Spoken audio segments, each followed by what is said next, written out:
The following is a CUNY TV special presentation.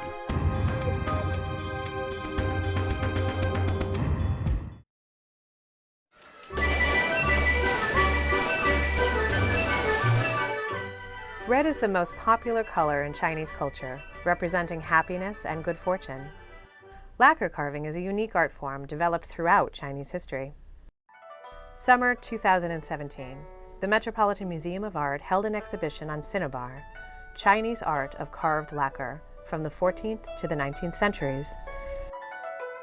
These magnificent pieces draw entirely from the Met collection. They showcase the development of Chinese lacquer carving, a labor-intensive art form that started during the Qin Dynasty.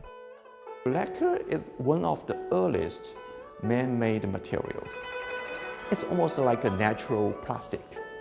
So people cut the lacquer trees.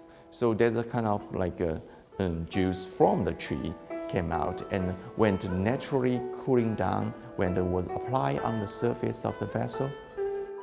Need to be one layer of lacquer to cooling down, maybe several days, and they apply another. Tinted with cinnabar, red, and carbon, black, it has been used in China since the 6th century BC. Because lacquer can resist water really well, it is an ideal material for making eating and drinking wares. These red and black lacquer wares were unearthed from a Han tomb 2,000 years ago. The plates for food and a cup for wine, as the writing design indicated. Current exhibition focus on is like the Song and Yuan Dynasty. We saw those carved lacquer.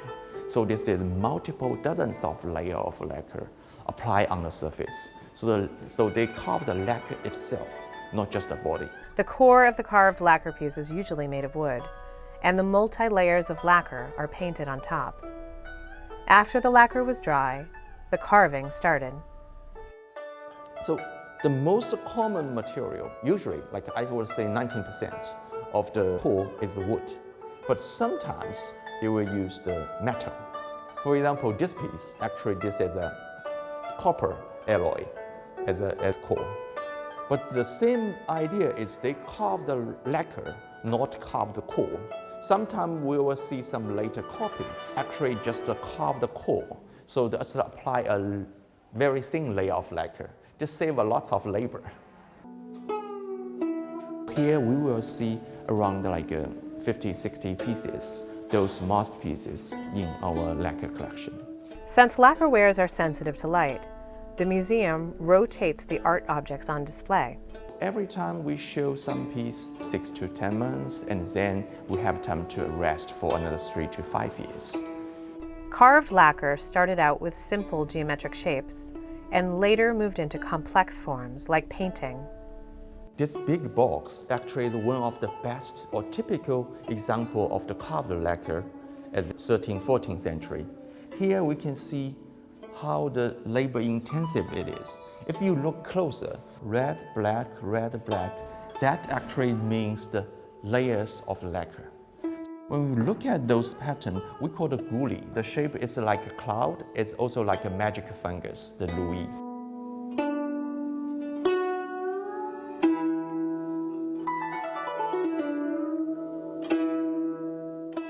Many objects here might be works created as birthday gifts, bearing the symbols of long life. The character shou means longevity, as do peaches, cranes, and pine trees. The dragon represents the emperor or the emperor's power, because the Chinese emperors often call themselves the son of the dragon, so he has powerful support from heaven. That's why most objects used by emperors had dragon decorations. Cinnabar has long been used by the Chinese as a red color pigment. It has also been used as a medicine and for longevity. Now we know it is poisonous to humans in large dosage. In fact, many emperors died young because they took too much cinnabar for longevity. One of the highlights is a unique, large, lobed tray from the 14th century, carved with a delightful scene showing 2 women and 33 children. Here we see one of the biggest surviving example of the 14th century lacquerware.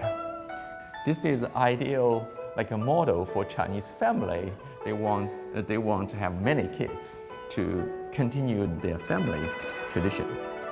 Having many children is very important for the Chinese. According to Chinese tradition, everyone's life is merely a link in a continuous family chain. Having more children means the family bloodline will be carried on for a long time.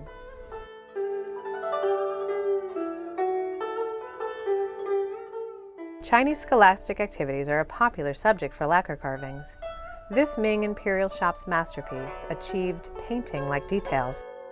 Ming Quarter established a lacquer workshop in the capital city. We call it Guoyuanchang.